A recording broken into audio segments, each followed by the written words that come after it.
Oke, selamat siang untuk anak kelas 12 IPA. Apa kabar hari ini?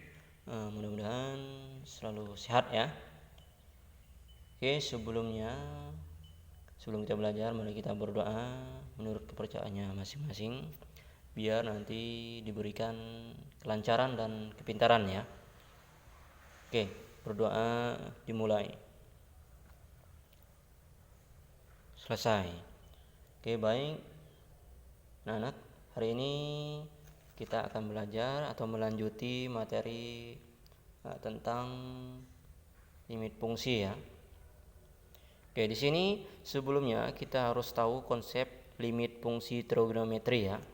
Nah, di sini Bapak ada 4 contoh. Yang pertama A, B, C, D. Di sini kita harus tahu membedakan yang mana limit fungsi dan yang mana limit fungsi trigonometri. Di sini ada 2 kata limit fungsi. Yang pertama itu limit fungsi biasa yang sudah dipelajari di kelas 11. Kemudian yang kedua di sini ada 3 kata limit fungsi trigonometri. Nah, di sini ada trigonometri ya yang sudah kita pelajari di kelas 11 juga ya. Oke, di sini ada yang pertama ada limit, ada di sini ada sin, yang sini yang B tidak ada sin atau 3x tambah 2, yang C yang ketiga sama tidak ada sin, yang D ada sin. Nah, jadi dapat disimpulkan bahwa yang limit fungsi itu yang contoh B dan C ya. Sedangkan limit fungsi trigonometri yang ada sinnya ya berarti A dan D. Nah, itu untuk mengenal konsep limit fungsi trigonometri. Untuk lebih lanjutnya,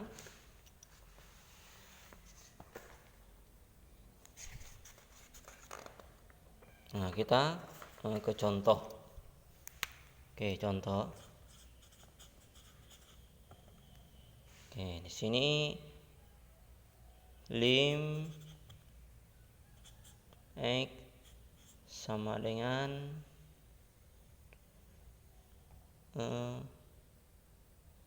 1, di mana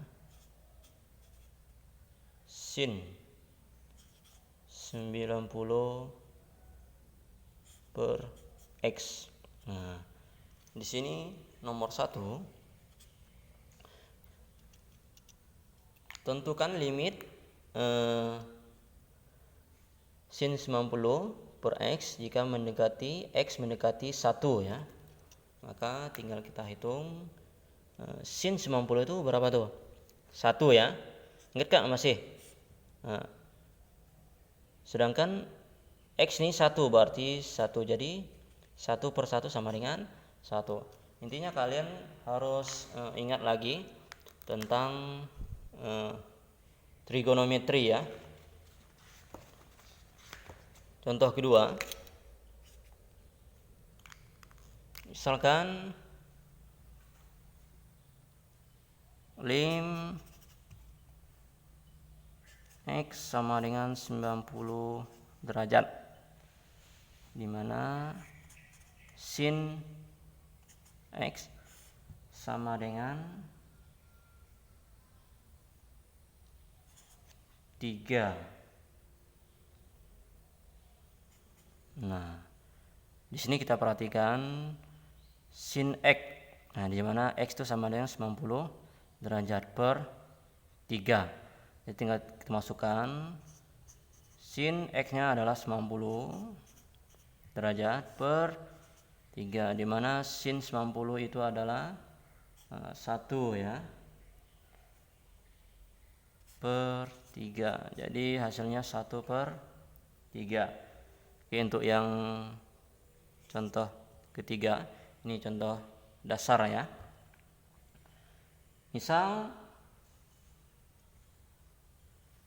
lim x sama dengan 45 derajat, di mana di sini 4 per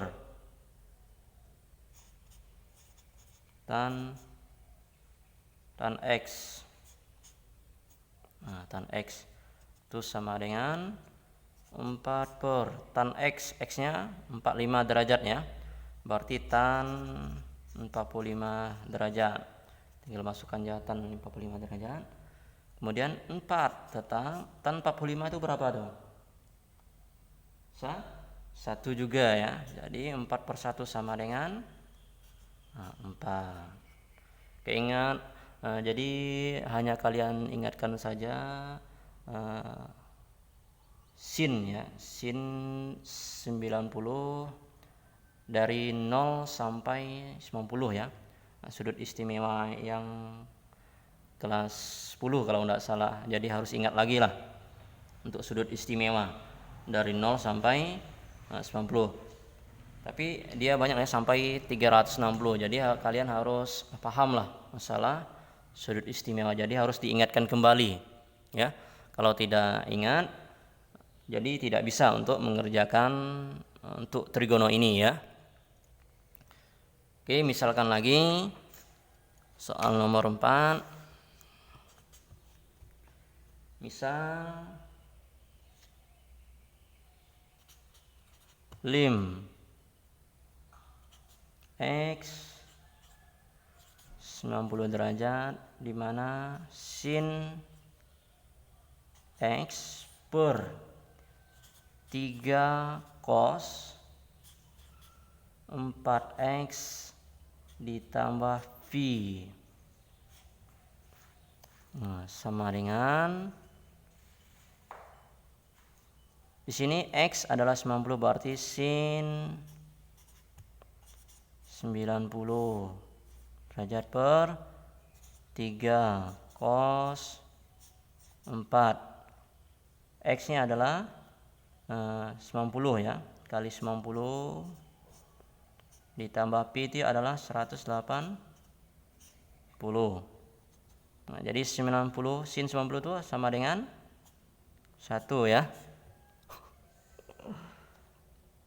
Jadi 3 cos 4 kali 90 berapa? Ditambah 180. Jadi hasilnya sama dengan 180 ya. Jadi sama dengan 1 per 3 negatif 1 sama dengan 1 per negatif 3 atau negatif 1 per 3. Nah, begitu ya. Oke, cukup sampai di sini pembahasan untuk konsep limit fungsi trigonometri ya. Oke, untuk pertemuan hari ini cukup. Mudah-mudahan dapat dimengerti. Mudah-mudahan kita doakan saja kita bisa sekolah ya, bisa sekolah kembali. Kita doakan sama-sama biar COVID-19 ini cepat sembuh ya. Jadi bisa kita bertatap muka lah. Karena kalau tidak bertatap muka susah untuk berinteraksi dengan kalian. Jadi susah mana yang mengerti dan mana yang tidak. Kalau bertatap muka, jika tidak mengerti tinggal kita tanyakan saja ya, tanya jawab. Jadi mudah-mudahan kita doakan bersama-sama biar kita selalu sehat ya. Oke, untuk hari ini cukup Bapak sudahi. Mudah-mudahan dapat dimengerti. Oke, sekian. Terima kasih. Selamat siang.